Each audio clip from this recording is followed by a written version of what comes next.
तो बढ़ते हैं खबरों में। संसद के मानसून सत्र के लिए सरकार के एजेंडा पर खाद्य सुरक्षा और भूमि अधिग्रहण जैसे कई अहम मसले हैं। आज लोकसभा अध्यक्ष मीरा कुमार की ओर से बुलाई गई सर्वदलीय बैठक में सरकार और विपक्ष के बीच कई अहम मसलों पर रजामंदी बन गई। कामकाज की लंबी फहरिस्त देखते हुए सरकार ने यह भी कह दिया कि जरूरत पड़ी तो सत्र की मियाद बढ़ाई भी जा सकती है। संसद भवन परिसर में हुई सर्वदलीय बैठक में आज विपक्ष का रवैया भी सकारात्मक था। हालांकि कुछ विपक्षी दलों ने इस बात पर जोर दिया कि जरूरी मसलों पर चर्चा के लिए ज्यादा वक्त रखा जाए। बैठक के बाद प्रधानमंत्री ने इसका भरोसा भी दिलाया। साथ ही खाद्य सुरक्षा विधेयक समेत बाकी विधायी कामों के लिए विपक्ष से सहयोग की मांग की। 5 or 6 ordinances which are before the now the Parliament.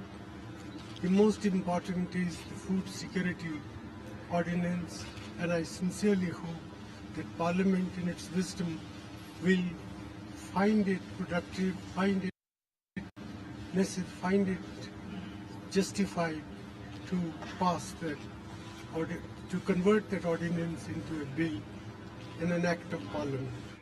हालांकि विपक्ष की आशंका सत्र में कम समय को लेकर है। सरकार महज 12 दिन में 40 विधेयक लाने की तैयारी में है। बीजेपी के साथ सीपीआई का भी मानना है कि कम वक्त होने से सरकार के लिए जरूरी मसलों पर चर्चा कराना मुश्किल होगा। सत्र बहुत छोटा है, हमने इसका जिक्र किया। 16 सिटिंग्स हैं, जिसमें से 4 शुक्रवार हैं।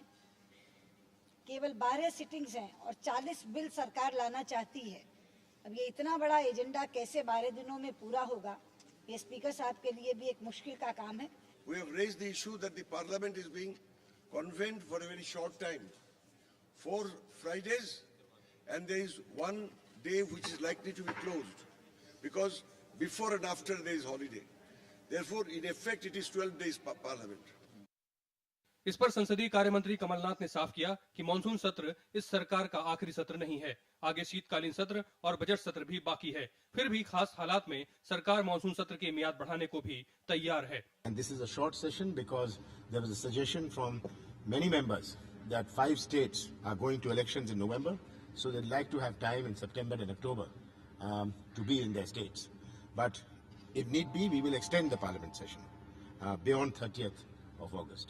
बहुत ऐसे इशू हैं जो हमारे ज्वलंत मुद्दे हैं, जिसको जो है हाउस में डिस्कशन होना, और मैं तो नहीं समझता कि ये सत्र जो है बहुत ही सुचारू रूप से चलेगा। मेरे ख्याल से हंगामेदार सत्र होगा, जिस प्रकार के इशू और जिस प्रकार के बिल लाने की तैयारी हो रही है।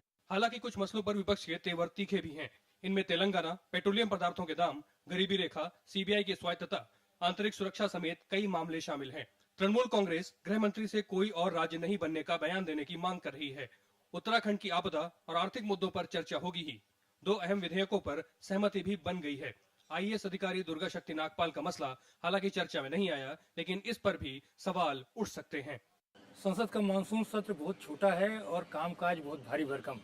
शायद इसी नाते सरकार इस पर विचार कर रही है कि अगर बहुत सारे महत्वपूर्ण विधेयकों को इस सत्र के भीतर नहीं समाहित किया जा सका तो सत्र को और बढ़ाया जा सकता है।